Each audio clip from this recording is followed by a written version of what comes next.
আজকের রেসিপি হলো restaurant style prawn মশালা। রেস্টুরেন্টে তো আমরা এটা খেয়েই থাকি, কিন্তু বাড়িতে যদি এটা সবার জন্য বানিয়ে নেওয়া যায় তাহলে কেমন হয়। চলো তাহলে সেরম স্বাদেরই আজ বাড়িতে বানিয়ে ফেলি। আমি এখানে চিংড়ি মাছগুলোকে খোসা ছাড়িয়ে পরিষ্কার করে নিয়েছি। এবার ওতে হাফ চা চামচ পরিমাণে লবণ দিয়ে দিচ্ছি এবং 1/4 চা চামচ পরিমাণে হলুদ দিয়ে দিলাম। ভালো করে নুন হলুদটাকে মাছের গায়ে মাখিয়ে নেব। ভালো করে মাখিয়ে নিলাম। এবার এগুলোকে ভেজে নেব। তার জন্য প্যানের মধ্যে তেল দিয়ে দিচ্ছি। তেলটা গরম হয়ে আসলে একে একে মাছগুলোকে দিয়ে দিচ্ছি। চিংড়ি মাছ ভাজতে খুব একটা সময় লাগে না, 10 থেকে 12 মিনিটের মধ্যে দেখো মাছগুলো খুব ভালো মতো ভাজা হয়ে গেছে। এগুলোকে এবার তুলে নিচ্ছি।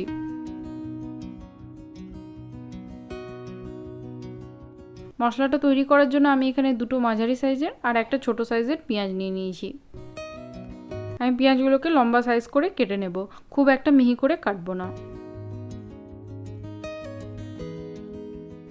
পেঁয়াজগুলোকে থেকে যাওয়া মাছ ভাজা তেলে দিয়ে দিলাম। এগুলোকে 2 থেকে 3 মিনিটের জন্য ভেজে নিচ্ছি। খানিকক্ষণ পেঁয়াজগুলোকে ভেজে নেওয়ার পর ওতে 15-20 খান গোটা গোলমরিচ দিয়ে দিচ্ছি।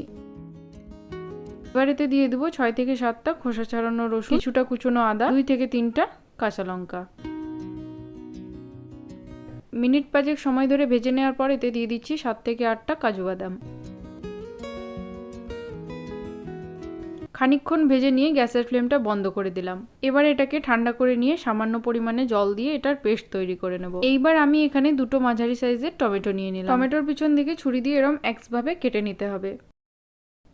দুটোই টমেটো এইভাবে কেটে নিলাম। টমেটোগুলোকে সেদ্ধ করার জন্য আমি এখানে জল গরম হতে দিয়েছি। জলটা গরম হয়ে আসলে ওতে টমেটোগুলো দিয়ে দিচ্ছি। হাই ফ্লেমে টমেটোগুলোকে মিনিট 10 সময় ধরে সেদ্ধ করে নিতে হবে। 10 মিনিট পর টমেটোগুলোকে তুলে নিচ্ছি।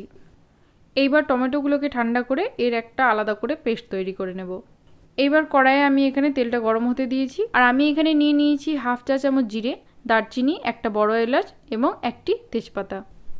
সবগুলোকে তেলের মধ্যে দিয়ে দিচ্ছি।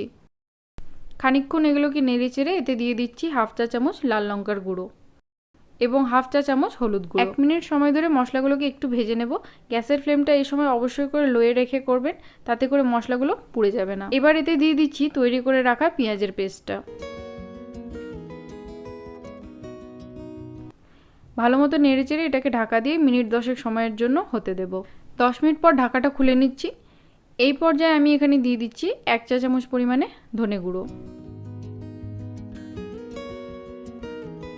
খানিকক্ষণ কষিয়ে নিয়ে এতে দিয়ে দিচ্ছি 2 চা চামচ পরিমাণে দই।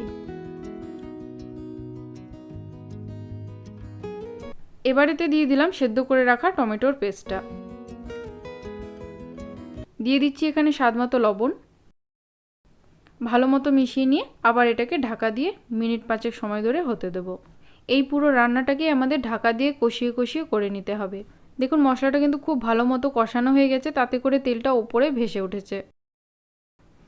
এবার এতে ভেজে রাখা চিংড়ি মাছগুলো দিয়ে দিচ্ছি। ভালো মতো চিংড়ি মাছগুলোকে মশলার সাথে মিশিয়ে নিচ্ছি। এবার এটাকে শেষবারের মতন ঢেকে পড়ে মিনিট 5 সময়ের জন্য হতে দিচ্ছি। 5 মিনিট পর ঢাকাটা খুলে এতে দিয়ে দিচ্ছি 1/4 চা চামচ পরিমাণে গরম মশলার গুঁড়ো। বাস তৈরি হয়ে গেল অসাধারণ টেস্টের প্রন মশালা। একবার আপনারাও এটা অবশ্যই ট্রাই করে দেখবেন, এর টেস্ট কিন্তু অতুলনীয়। রেসিপিটা ভালো লেগে থাকলে লাইক অবশ্যই করবেন। আবার দেখা হচ্ছে আর একটা নতুন রেসিপি নিয়ে।